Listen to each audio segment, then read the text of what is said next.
Welcome to the Respect Podcast. I'm your host, Mike Domish from MikeSpeaks.com, where we help organizations of all sizes, educational institutions, and the U.S. military create a culture of respect. And respect is exactly what we discuss on this show, so let's get started. This week, we have Annmarie Chereso, and Annmarie is a leadership coach focused on helping college students navigate the college transition consciously.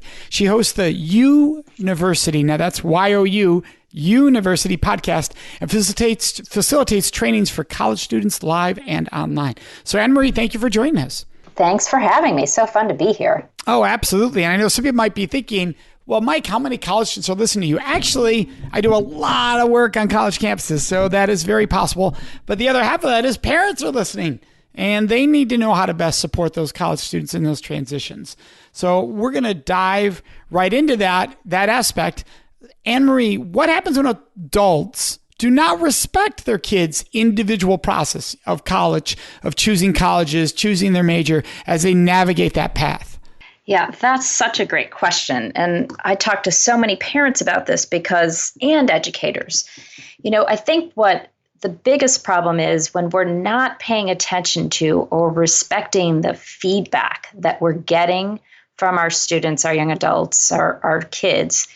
They are out of integrity with who they are, and we're not paying attention, and we're getting all sorts of signals, right? Kids are suffering from stress and anxiety and depression and drug use and alcohol abuse and lack of motivation, and all of these things are coming back at us as the adults supporting kids in the world. We then begin to start to treat the symptoms rather than pay attention to what's at the core, what's really going on. And often what's going on is some of our students, some of our young adults are not quite ready for the steps that we want them to be ready for, right? That we feel like they should be doing in that now moment, such as going to college, or such as studying a particular career path, or such as pursuing something that they might not want to pursue. So when we don't actually respect the process, their organic process, we can, send them in the wrong direction and create some suffering and pain, or co-create some pain and suffering for them. And so what are key steps or triggers parents can be aware of to watch out for along that journey? Yeah, great question. So I think the thing we need to do as parents is really pay attention to the results. So when our kids are showing up with something like bad grades, or they're using drugs and alcohol, or they're presenting with a lot of anxiety, or they're disrespectful or disobedient towards us, rather than look at them as having a problem, my invitation to parents is, let's get curious. Let's get curious and wonder, what's behind that behavior, right? Because we're not naturally disrespectful, right? We're sort of, we come into the world wanting connection with one another. So when something like that shows up, I want to invite parents to trigger curiosity and take a look at, I wonder what can be going on that I'm not paying attention to, and really invite their children into a conversation about what's going on consciously. And so what does that look like? What would be the exact language a parent would have on what's going on consciously? Yeah, so when I talk about the word consciously, I just mean with awareness, right? We're always looking at, are we in relationship to what's occurring from a place of fear or from trust? And most often when our kids are presenting in a way that we don't like, we as parents go into fear. And so I invite parents to get really aware or awake to, okay, I notice, you're behaving in this particular way, and it brings up fear in me. What happens when we're afraid is we start to try and control. My kid is failing a class, my kid's acting out, my kid's lying, my kid's doing whatever it is that they're doing, which are typically all avoidance patterns. We start to want to control them because we're afraid. So my invitation to parents is hey, stay over in your lane, get present to what's occurring for you, and then reveal yourself honestly over there to your young adult, to your student, to your child, and say, hey, I'm noticing when you fail that test or fail that class or don't come home or using drugs or whatever it is that's showing up over there in that world, I notice I get scared. And I'm wondering if you'd have a conversation with me about it. I'm wondering what's going on for you. And really start to model this idea of showing up authentically, right? Like, wow, I'm scared. What's really beneath all this is fear, and I love you, and I want you to succeed and do well, and I want to be here to support you. And I don't know what to do right now, because most of the time as parents, we really don't know what to do to support our kids. They're showing up in all sorts of ways, and we don't know how to help them all the time. Absolutely. And any parent who has more than one child knows what I would say is true. Everyone is so different. Yes. And, we've had 4 sons go through this, or they're either in college or out of college, go through this journey, and it's completely different. So what about the kid who says, no, I'm not talking to you about this.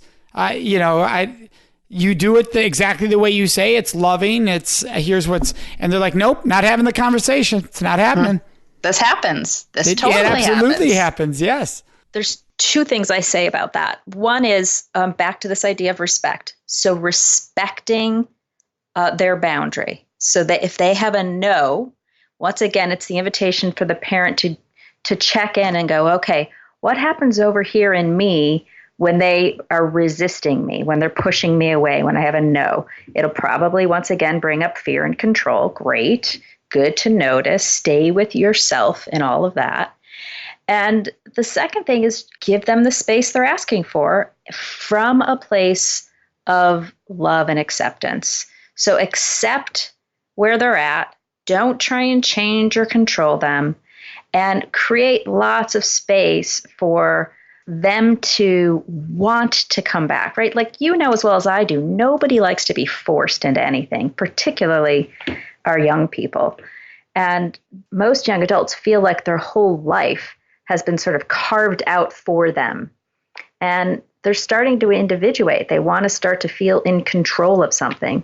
So the more control we give them, the more willing they often are to come back. That makes total sense. Now, there's always a debate out there, and I've had it with friends of mine, I've had it with colleagues of mine, and it is about, look, if I'm paying for college, I'm seeing those grades. Mm-hmm. I remember our first son was in college. We're sitting there at a parent welcome session, and the school said, look, they're here as adults, and so it's time for you to treat them with the independence of a grown adult. And therefore, they're going to be disappointed if their grades go down. They don't necessarily need a parent to tell them that that's not right. They know that. They were probably not trying to fail. They were probably trying not to struggle. So you need to be able to give up that control factor, parents, so that they can learn that prospect without you over their shoulders, that's how life works. If you fail, hey, here's the consequences, without mom and dad adding additional consequences. The consequences are they're failing. Like, they're going to take that class over, or they're going to not make it in school, but I'm paying for it. So how do you respond to that argument? Because a few of my friends are like, I appreciate that, Mike, because what I say back to my friends who push back and go, but I'm paying for it, I go, so you're paying for control. The only reason you chose to pay, not so your kid can learn, grow, develop, you paid to control. And what's interesting is some will be like, well, if it comes down to that, yes. So how do you respond to that? Because isn't that really what they're referring to? If they did pay for the kid's education, a lot of parents aren't able to. And so that kid's paying for it on their own, which makes this even worse when we double down on it, because they're taking all the heat already. Yeah, well, they're already feeling like they have to do something. Most students feel like they have to go to college, or else their future is just a complete mess. Like, that's the starting point. And many kids are very excited to go to college and excited about pursuing whatever it is they want to pursue and who they want to be in the world. And that's fantastic. And then there's these kids that you're talking about who aren't getting the grade. And parents are saying, I pay for this, so I demand this. As if it's a customer relationship, right? I go to Starbucks and I want a giant latte and I paid $4 for it and I expect to get it. And our kids are saying, wait a minute, you can't buy me. And there's a lot of resistance out there to this I'm paying for it mentality. Now, what I'll say as a parent is I've got a couple of kids going to college, and I like to talk about it in terms of agreements. I want to support you in creating what you most desire for your life. What is that? Like, do you have an idea of what it is you want? Do you want to go to college? Do you want to have this experience, or do you not? If it's a yes, great, fantastic. What can I do to support you? Can I help you get financial aid? Can I pay for it if I can afford to pay for it? Like, let's create agreements, really clean and clear agreements around what we each want and what we're willing to do to support it. And then when you're not meeting your end of the deal, I change my part of the agreement, which is I might choose, if you're not getting the grades, I might choose not to continue to support you in the ways that we've agreed to. And that's a huge life lesson. It's a huge and a really important life lesson, but it's often one most parents aren't willing to take because we as parents, we're so bought into this idea that our kids have to go to college and get a college degree, that we are unwilling to not pay for it. We're unwilling not to do it. So I think this idea, Mike, that you're talking about paying for control is so right on. And we have to be willing, again, to respect what our kids are saying to us by the results, not by the words, but by the results. If our kids aren't getting the grade, there's something there to get curious about. Yeah, that's a great point, too. So now let's say they're on campus. How do you teach for your kids to build their own culture of respect in the college environment, which is not always, as someone who works, I work with over 40 campuses around North America every year. Not all campuses are the same when it comes to this. No one's perfect. The campuses would admit that. But some have less of a culture of respect than others do. So how do you help that student create a culture of respect within their own world in a college environment? Okay, this is such a hot topic for me right now. I just had my son who's 20, came back from school this year. He's a freshman, just finishing up his freshman year, and he took a gap year, so he's a little bit older. And in any case, we have had lots of conversations about this. He's at a big school, lots of different kinds of social things going on. And I see how much of a struggle it can be for so many students to stay in integrity with their own values, with who they are, as they're navigating this experience, right? So they're going to school, they're trying to build community, they want to fit in, they, trying to figure out who they are amidst this whole big new sea of people. And it's hard. It's really, really hard for these kids.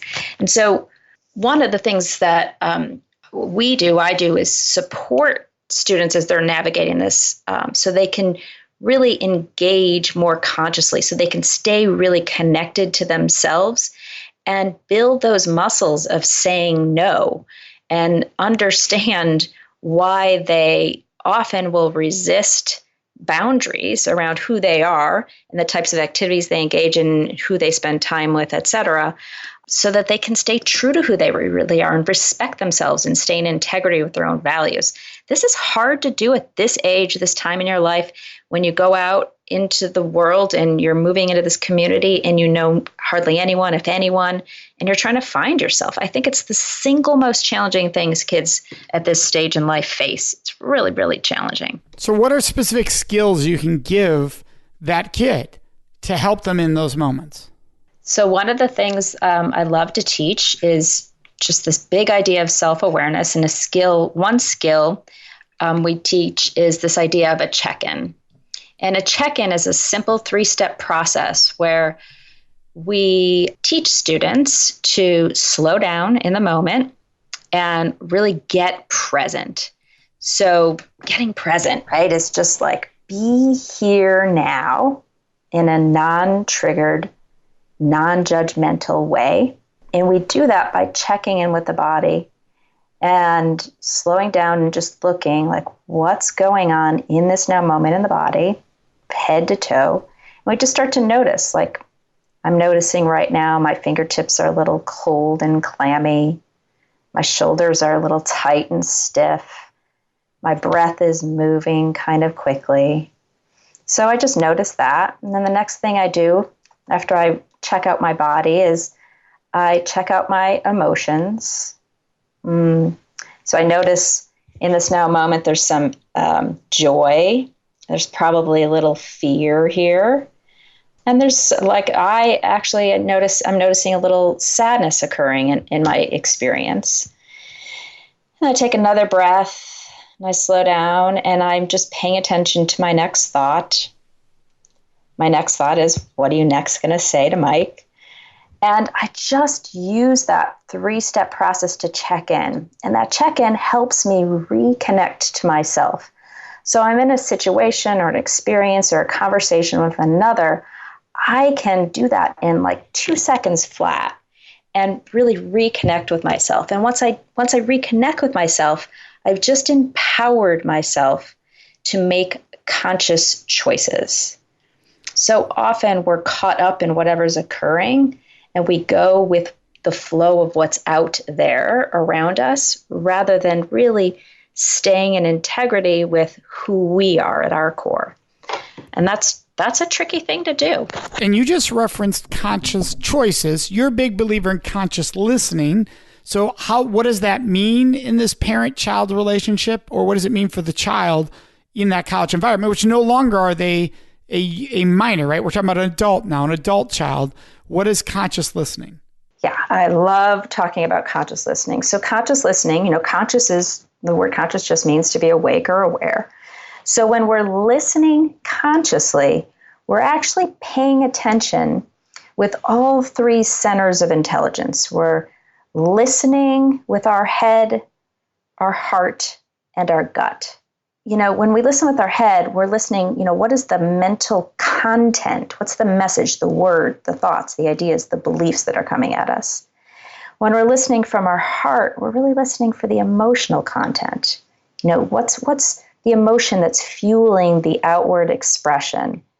And then with the gut, we're talking about what's the desire? What's the base desire behind the content? What's really being wanted or longed for or needed? So we teach how to learn to listen consciously. It's a skill. It's a really deeply developed skill. And so now you have the conscious listening. You also believe in mindful breathing. How is that different than the check-in, mindful breathing? Yeah, so the check-in goes a little bit deeper than mindful breathing. So mindful breathing is something we can integrate into every moment of every day. Standing in line at Starbucks or the post office, or sitting in class before an exam, or right before we're going to have a big conversation with one of our children or our significant other, right before an interview. Whatever you're doing in the moment, you just pause and notice your breath. Notice how it's living in your body. And just take a slow, deep, intentional breath. What we're doing is we're resetting our nervous system. We're calming the brain down. And what I tell students that I work with, it's like turning your phone off and then on again when it gets kind of glitchy. It's just rebooting the system. And all it is 1 or 2 deep mindful breaths. Super simple. When we're doing the check-in, we're adding a few other elements to that. We're adding sort of the conscious piece to it. It's like I'm going to use my breath to do the check-in, and the check-in's going to go in a little bit more deeper inquiry. Well, that makes a lot of sense. Now, Gen Z gets a bad rap, and I think parents forget every generation gets a bad rap, including their own did. So I'm fortunate like you. I get to work with tens of thousands of college students every year. I get to see amazing college students, no different than previous generations as far as they do care. They are respectful. Now, they might show it different ways. They might care more deeply about certain things than past generations did. Why do you think the current parent generation struggles to understand Generation Z? First of all, technology. We as parents don't understand their relationship to technology, and we demonize it. I'm raising my hand over here because I know I do. So we don't actually respect their relationship to their technology and how they're using it. I talk to a lot of students who say, you guys don't actually even know how we're using our technology, even though we're on it all the time. So I think there's a lot of fear running in adults and parents around the damaging pieces around technology, and we don't actually respect how valuable that technology has become to that generation. They've grown up with it and they're using it.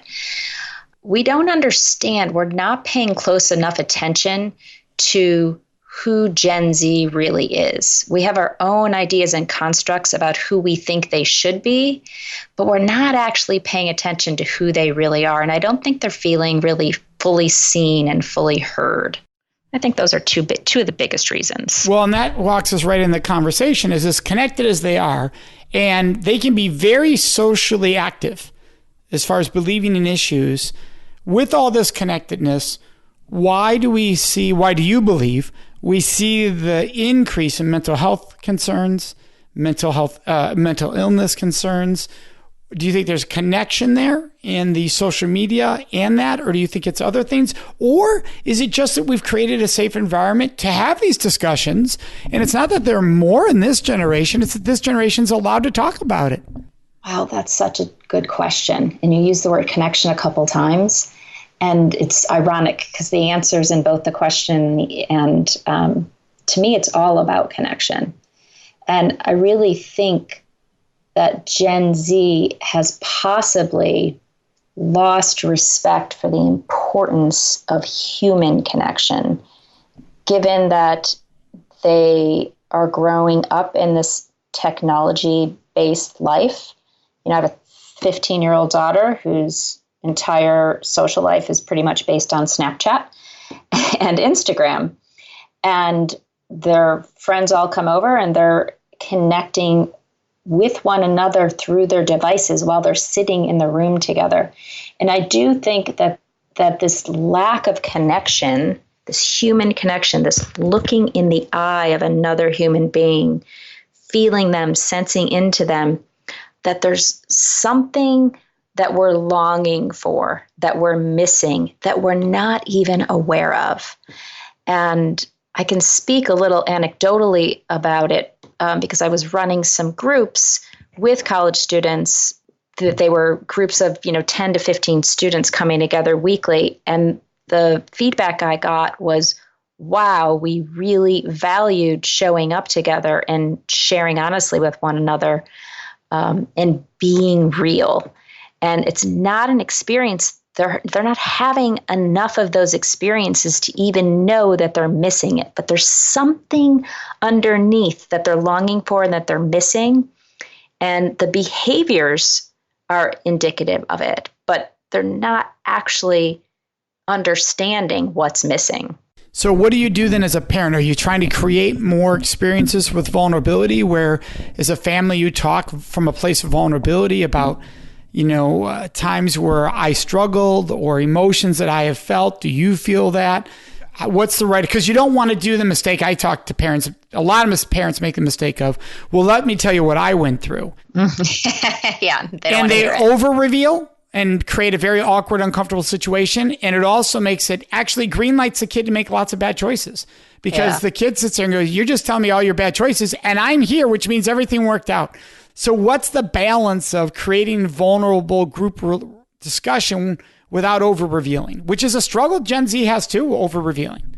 Yeah, I'm curious about the over-reveal. I'm an over-revealer. I don't know that I have a judgment about it being good or bad or right or wrong. I don't know. I question it at times for myself. The most important thing we can do is show up authentically in the moment and just model what it means in the moment, not even worried about the past, but we as the adults in young people's lives need to model what it's like to authentically connect to one another and give them that felt experience so that they can bookmark it, right? So they know what they're looking for out in the world. So they know what they're missing. It's like it's like you're going to a buffet and you have a taste of everything, and this tastes really good, so you're going to go back for more of it. And so giving them that experience, I think, is really fundamentally the most important thing we can do. And that's just modeling and taking the time to do it and creating boundaries. Like in our house, we have a couple of times where we get together. Well, we've one time a day where we get together that's device free. That's meal time. It's just no devices. And we do our best to show up authentically in those moments together. They're few and far between, right? You've got older boys. Right. That's correct. You don't spend very much time with your kids these days. Everyone's busy. But the moments we're together, which I try and show up as honestly, as authentically as possible. One of the things that I think parents do is they try really hard not to be whatever they are in the moment. They believe this idea that our kids shouldn't see struggle, they shouldn't see suffering, they shouldn't see us upset, or whatever's occurring, that there's this facade that we present to our children. And I encourage parents to show up real. If you're having a bad day, if you're having a dispute with your spouse, your ex-spouse, if you're feeling sad, if you're feeling angry, show up. Let your children see that. That is human. It's normal. And we are so craving that. We're so not only craving it, our children need that to learn how to do that themselves and feel safe to also do that themselves. And right now, I'll tell you, they don't. Our kids are not knowing. They don't know how to show their vulnerability. They don't know how to be authentically sad with one another. They don't know how to properly express their anger. They don't even know how to actually properly express their joys. I think it's something we have to practice first, get really good at, model, be willing to model with them, and then create space for them to do it in return, which is another thing we're really bad at as parents, is giving or letting our kids have their authentic experience without trying to fix them, change them, control them in any way, shape, or form.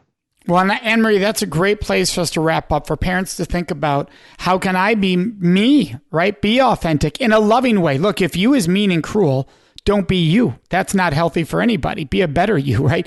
But if otherwise, be your best loving self and that doesn't mean that you're not in pain at times, that you're not struggling at times. I know we've said to our sons, I've screwed up here, or I didn't realize, just be honest versus just how could you know? How could I sometimes, right? Mm-hmm. That absolutely happens. I want to thank you for sharing all these insights. I want to make sure people can find you. Your website is bringithome.me.